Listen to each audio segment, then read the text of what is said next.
無論處境點樣，都有宇宙陪住你。歡迎翻到嚟，一齊揾翻內心嘅平靜。大家好，今日唔知點解突然想起我第一次聽到楊定一博士念心經嘅時候嘅一段經歷。嗰係我無意中聽到嘅一個別人剪輯嘅2分鐘嘅音訊，係博士用梵文念嘅心經。當時我完全聽唔懂佢念乜嘢，但第一句經文一出嚟，我竟然就感動得淚流滿面。我並唔係一個佛緣好深嘅人，亦都冇乜特定嘅信仰，所以當時嘅我完全唔明呢啲眼淚從何而嚟。影片結束之後，我去查咗嗰段經文，發現博士念嘅係心經最後嘅一段咒語。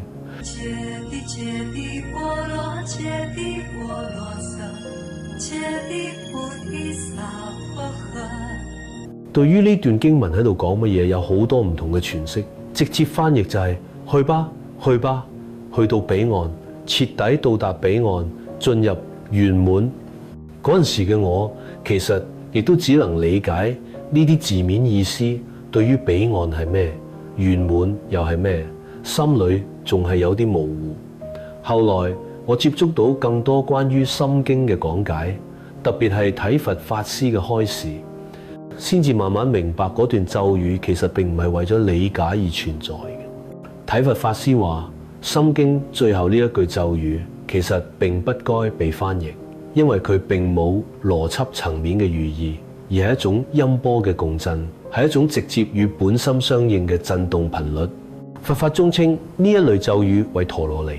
陀羅尼喺梵文裏面嘅意思就係總持，能夠總攝一切法，持無量益。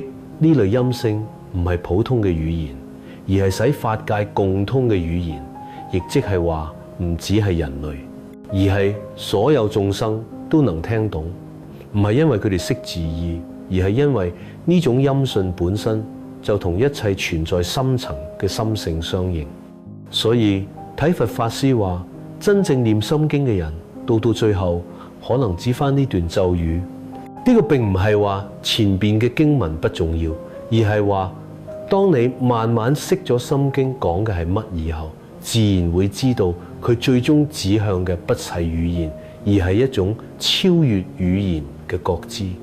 咒語就係返到本心嘅一種方式，係直指本心不可說、不可思議嘅共鳴。嗰時我先至理解自己之所以聽唔懂，佢會流淚。或許係因為喺嗰一刻，某種本來就存在嘅記憶被喚醒咗。體佛法師對於彼岸嘅解釋，亦都讓我印象深刻。如果我冇理解錯，佢嘅意思就係，其實冇一個真正嘅彼岸，因為彼岸本來就喺此岸。成部心經所講嘅，並唔係引導我哋去到一個新嘅地方，而係提醒我哋返到本心。呢個本心就係魔告，係一種廣闊無邊無法界定嘅存在。佢唔係某種可以翻譯嘅概念，因為只要你一翻譯就落入相對，就可能被誤解。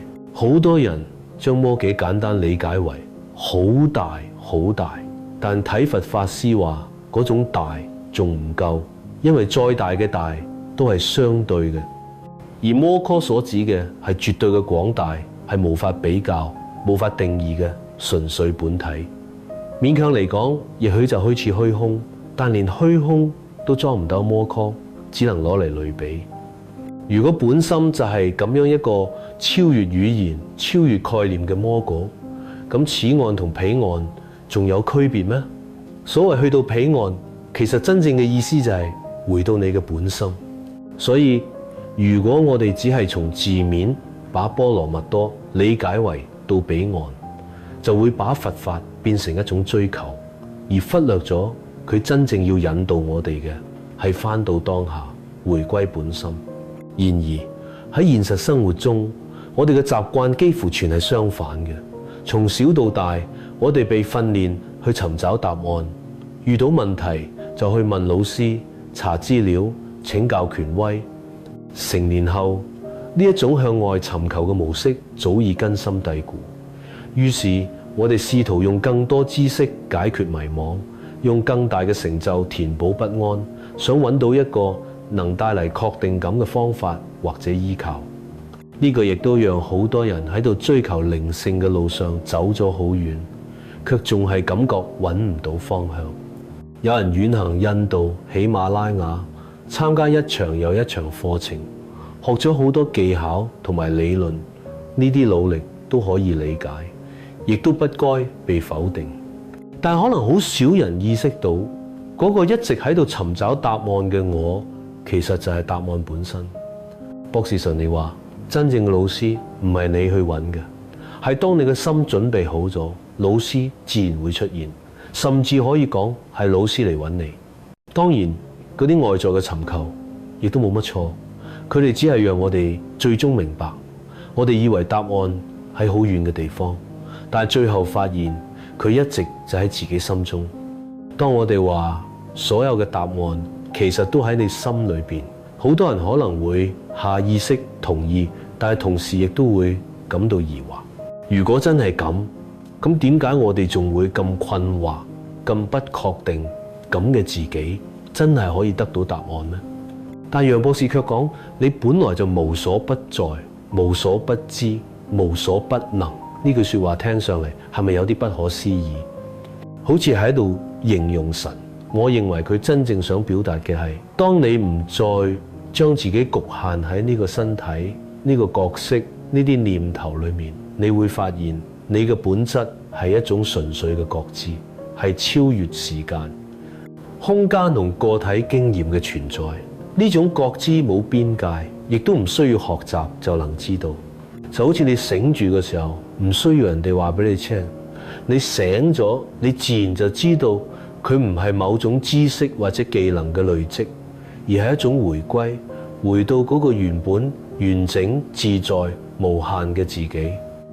但係點解我哋會離開嗰個本來嘅自己？其實我哋並冇真係離開，我哋只係忘記咗呢種遺忘，唔係記憶上嘅遺忘，而係一種更深層嘅錯認。我哋把自己誤認成呢個有限嘅肉體，一連串念頭，或者一個帶住名字同埋履歷嘅角色，於是就開始咗尋找、掙扎、比較、追求，從來冇真正停落嚟睇下我哋到底係邊個。正如《華嚴經》所講，一切眾生皆有如來智慧德相，只因妄想執着而不能證得。所以我哋唔係要努力去變得圓滿，而係要睇清邊啲唔係我，一少少鬆開佢哋，自然就會返到嗰個原本就具足嘅自己。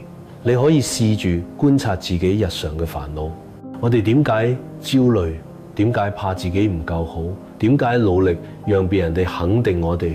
講到底，都係因為我哋以為自己唔完整，總覺得邊度唔夠，缺咗乜嘢。